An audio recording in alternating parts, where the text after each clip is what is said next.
थोड़ा जेब पे बाहर पड़ने की बात है, थोड़ा उसको भी ज़रा दिल पे रख के उसको सोच लीजिए। अब इतने मैं समझता हूँ पिछले 1 साल से आप लोगों ने जो यूनियन का सब्सक्रिप्शन नहीं दिया, एक आपका बड़ा भाई होने के नाते आप मुझे क्या समझते हैं, मेरी अपील को अगर आप अपने दिल पे लेते हुए 500 रुपये का जो सब्सक्रिप्शन है, सालाना 500 रुपये का सब्सक्रिप्शन है, अगर वो यूनियन को दे दिए तो बहुत से हमारे काम है। क्योंकि सबसे बड़ा काम हमारे पास मैनेजमेंट ने जो एम्प्लॉइज़ के साथ जो सबसे बड़ा जो नुकसान किया है, लाइफ टाइम जो है इंजेक्शन ऑर्डर लेके आए वो लोग।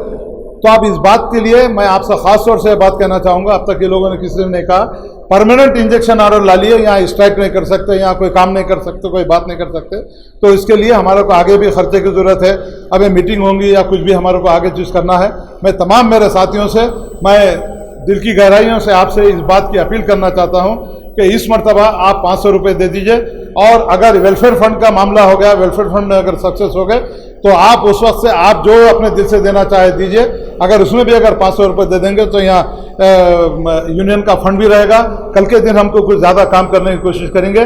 मैं तमाम साथियों से फिर एक मरतबा दिल की गहराइयों से आप तमाम का शुक्रिया अदा करता हूं कि आपने यहाँ पर आके आज की जो मीटिंग सक्सेस की, इस बात का मैं मैनेजमेंट को ये जो है एक वार्निंग मैनेजमेंट को गई है कि यहाँ पूरा स्टाफ एक है और एकजुट लेते हुए मैनेजमेंट से लड़ने के लिए हम हर कदम पे तैयार हैं। फिर एक मरतबा एक और आपके यहाँ से ऐलान करना चाहूँगा, अगर आपका 5% हो या बेसिक में तैयारी हो, मैं ईश्वरराव साहब और सैमल साहब और हमारे जनरल सेक्रेटरी, नौजवान जनरल सेक्रेटरी उस्मान साहब, अगर आप हम चाहते हैं तो आपके लिए हम भूख हड़ताल करने के तैयार है। मरण पर बैठते हुए आपके तमाम फायदा दिलाने की हम इस बात की कोशिश करेंगे कि जो नुकसान आपको हो रहा है हम 100% उसे दिलाने की कोशिश करेंगे। मगर इसके लिए आप तमाम अपने दिल पे जो है लेते हुए 500 रुपये की बड़ी अहमियत नहीं है। आप होटल में जाके बैठे तो यूँ पैसे आपके खर्च हो जाते, मगर ये जब हम आपकी इतनी खिदमत कर रहे हैं, दिन रात 24 घंटे, हमारी तबीयत ठीक भी रहने दो मत रहने दीजिए, बराबर हम आपकी खिदमत किए। और एक ख़ास बात आपसे कहना चाहूँगा, जिस मरतबा लॉकडाउन था आप लोग कोई भी नहीं थे उस वक्त। लॉकडाउन में उस्मान हमारे और कहाँ रमेश कुमार साहब, ये 5 लोग थे। हम कंटिन्यू आके 40% से 50% करें, 50 से 70%, लास्ट में 70% करके दिला। आप लोग कोई आके हमको नहीं बोले, मगर हमको आपकी तकलीफ की आपकी तकलीफ हमको मालूम थी। हम ये चाह रहे थे कि ये 40-50% क्या था, उसको 70% करा के लॉकडाउन में जो लोग बाहर नहीं निकलते थे, मैं इस उम्र में बाहर निकल के, हालांकि हमारे को बाहर निकलने की ममानियत थी, 60 ईयर से ज़्यादा लोग बाहर नहीं निकल सकते, मगर आप लोगों की खातिर हम ये सोचे कि अगर हमको कुछ वेलफेयर फंड दे रहे, वेलफेयर फंड कहीं को काम में आ रहा अपने को, या तो ईद को आ रहा, या तो स्कूल के एजुकेशन को काम में आ रहा। अपन क्या करते, वेलफेयर फंड यहाँ से लेके आके डायरेक्ट वहाँ देते। अब आप सैलरी भी बढ़ाएंगे, सैलरी कायम भी एक जगह खर्चा हो जाती, वेलफेयर फंड का ही करो साहब, कुछ भी हुआ सकता। तो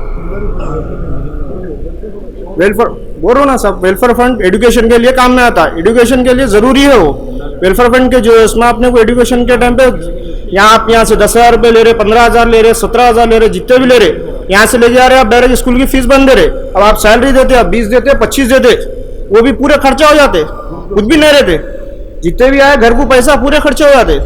तो लिहाजा साहब जो भी होता जरा वेलफेयर फंड की कोशिश करिए।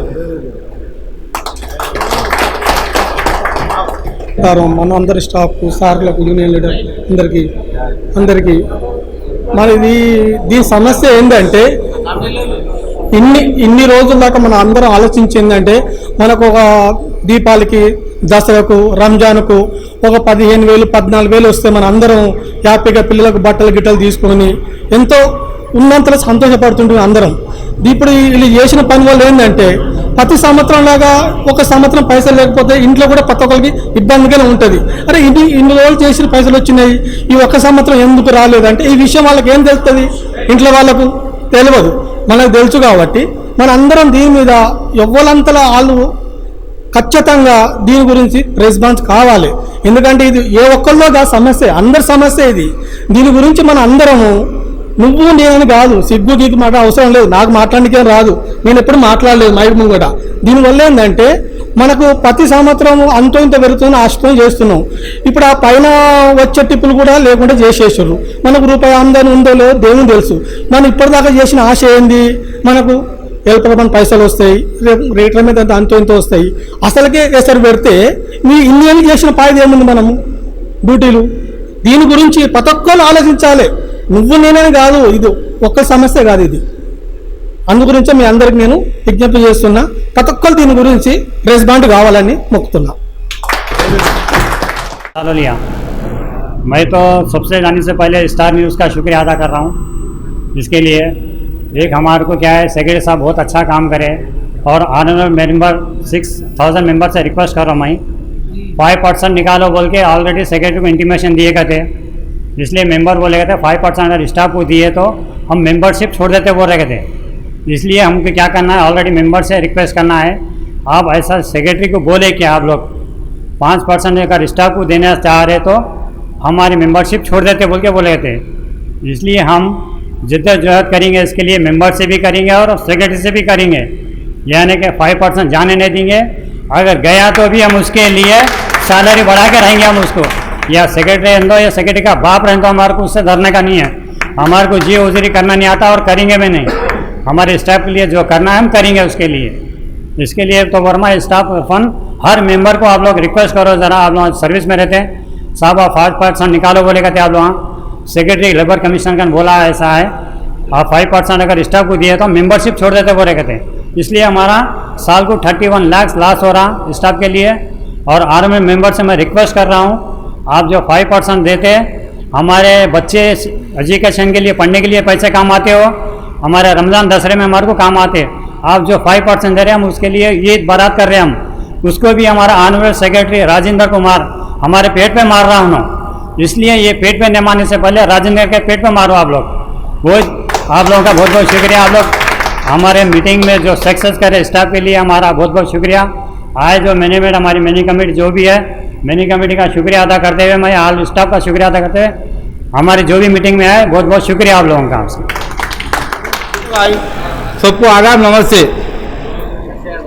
सब हमारे साहब एक काम अच्छा, बहुत अच्छा काम करे, 60 से 58 करे. वो क्यों मेरे हमारे साहब लोगों को भी नहीं पता है. वो 2 साल हमारे घटा दिए, हमारे जिंदगी को 2 साल कम कर दिए. वो कौन पूछना, 2 साल को हमारे को कम कर दिए. वो 2 साल हमारे को बढ़ाना है. हमारे जो भी बेनिफिट है उनसे आसानी से लेंगे. आसानी नहीं है तो अब मैनेजमेंट हम लोग है तो ये इतना सता है, और कल के दिन कुछ भी नहीं है तो कैसा होंगे, अपना हाल हो कुछ सोचो आप.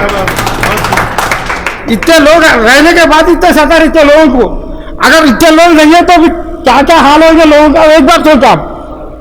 अब दिल पे हाथ रख के सोचो, कोई भी हो, बस हमेशा के लिए ये रहना चाहिए. अगर ये नहीं है तो इंसान यहाँ से यहाँ नीचे हो जाएगा. एक बात दिमाग में रखो, कोई भी सुने, ये लोग रहने के बाद भी हमारे को दबा दे रहे, अगर ये लोग नहीं है तो क्या होंगे, किसका हाल. और कोई भी एक रहना पड़ेगा यहाँ पे, ये पार्टी वो पार्टी की सूरत नहीं, मगर ऐसा मजबूत लोग रहना, मजबूत लोग रहे तो ही चलेंगे हम, नहीं तो दबा के ऐसा ये कर देंगे. हमारे दिल से सोचो, दिल से सोच के यही काम करना है हमारे, बस. हालांकि 5% कैसे डिजाइन करने जा रहा है, तो इन सब चीजों के लिए हमने हर एक चीज हमने डिसाइड करें कि तमाम यूजर्स को हम एक हमारा कॉन्ट्रैक्ट निकालेंगे और उसमें लिखेंगे हम मेरे न्याय देंगे. अब आप क्या न्याय करते हैं, आप क्या हमारे साथ इंसाफ करते हैं, आप ही कीजिए. अब मेंबर्स को भी मालूम ना रहते, आप नहीं देते बोले 5%, उन्हें नहीं देते बोले, तो हमारे पास भी कुछ है ना करने के वास्ते. अब इतने सालों से हेल्पर फंड दे रहे हैं ना साहब, आगे भी देते हुए आना बस खत्म. इतने सालों से हेल्पर फंड मिल रहा है ना साहब, आगे भी सबको मिलते रहना. आप बात करना साहब ये बारे में, नहीं रोकना साहब, आप बात करना साहब इसके बारे में. అందరం ఒక్కటయ్యి సార్లు చెప్పినట్టు నడిస్తే మనకు మంచి జరుగుతుంది. ఇంకొకటి మనకి 5% ఇవన్నీ రావాలని నేను కోరుకుంటున్నాను. మీరందరూ కూడా అదే కోరుకోవాలని. मैं Syed Shamshad Qadri, honourable president Nizam college staff and welfare union, आप लोगों से मुखातिब हूँ. आज हमारी जनरल बॉडी मीटिंग का इनेकाद अमल में आया. असल ये जनरल बॉडी मीटिंग रखने का असल मकसद ये था कि हर 30 साल में मुलाजिमीन की तनख्वाहों की बढ़ोतरी और दूसरे अलाउंसेस के लिए 12(3) का एग्रीमेंट होता है, उसका मालूमात हासिल करने के लिए हमने जनरल बॉडी मीटिंग की. क्योंकि इसमें जो है मैनेजमेंट का जो है मुलाजिम दुश्मन रवैये के ख़िलाफ़ आज हमारी जनरल बॉडी मीटिंग में हमने रेजोल्यूशन पास किया कि जो वेलफेयर फंड को जो है कट कर दिया गया है, उम्र का 60 साल से 58 साल कर दी गई है, हम उसके ऊपर सख्त एहतजाज करते हैं और मैनेजमेंट मैनेजमेंट से इस बात का मुतालबा करते हैं कि वेलफेयर फंड फौरी तौर पे पिछले जिस तरह से दिया जा रहा था वैसे वेलफेयर फंड भी दिया जाए, और उसी के साथ साथ 58 साल की जो उम्र 60 साल से 58 साल की गई है, जबकि रिकॉग्नाइज यूनियन यहाँ काम करती है as per code of discipline, as per grievances procedure, as per labour law. Management को चाहिए कि जो भी फैसला होता है यूनियन से डिस्कस करने के बाद फैसला करना चाहिए, मगर यहाँ पर जो है बिल्कुल हिटलर के अंदाज में फैसला करते हुए, एक तरफा फैसला करते हुए मुलाजिमीन को नुकसान पहुँचाया है। हम तमाम अरबाब मजाज से खुसूसी तौर पर चंद्रशेखर राव, मल्ला रेड्डी साहब, लेबर मिनिस्टर से इस बात का हम मुतालबा करते हैं कि फौरी तौर पर इसमें मुतालबा करते हुए जो एम्प्लॉइज़ का जो नुकसान हो रहा है 60 साल से 58 साल कर दिया गया, और 5% वेलफेयर फंड, जिसके वेलफेयर फंड आने की वजह से बच्चों की तालीम जारी रह सकती थी, ईद बरात के खुद पैसे काम आते थे, 10-20 हज़ार काम आते रहते थे, मगर उन सबको जो है बगैर किसी हमारे मालूमात के, यूनियन के मालूमात के कट कर दिया गया है। हम उसके पर सख्त एहतजाज करते हैं और मैनेजमेंट से इस बात का मुतालबा करते हैं कि फौरी तौर पर 60 साल बहाल किए जाएं और 5% का जो वेलफेयर फंड को ख़त्म कर दिया गया है, फिर पिछले जिस तरीके से माहिदे में 5% का था, इस साल भी जो है उसको कंटिन्यू करते हुए मुलाजिमीन को सेटिस्फाई करें। मैं तमाम अरबाब मजाज से इस बात का मुतालबा करता हूँ, खुसूसी तौर पर ई राजेंद्र साहब जो सेक्रेटरी हैं इस निज़ाम क्लब के ऑनरेरी सेक्रेटरी हैं, उनसे मेरा मुतालबा है कि फौरी तौर पर 60 साल फिर उम्र कर दीजिए और 5% जो कट करने का आपने जो फैसला किया है उसको रद्द करते हुए एज इट इज़ पहले जैसा था वैसे उसको कायम रखें। పేరు Eshwararao, CITU Hyderabad city president and Nizam club staff and workers union president. ఈరోజు మన Nizam club staff and workers general body సమావేశం ఈ క్లబ్లో జరిగింది.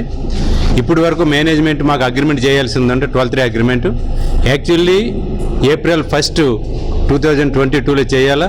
ఇప్పుడు మనం అక్టోబర్లో ఉన్నాము, ఇప్పుడు వరకు సెప్టెంబర్ మంత్ ఎండింగ్లో ఉన్నాము, ఇప్పుడు వరకు అగ్రిమెంట్ చేయలే.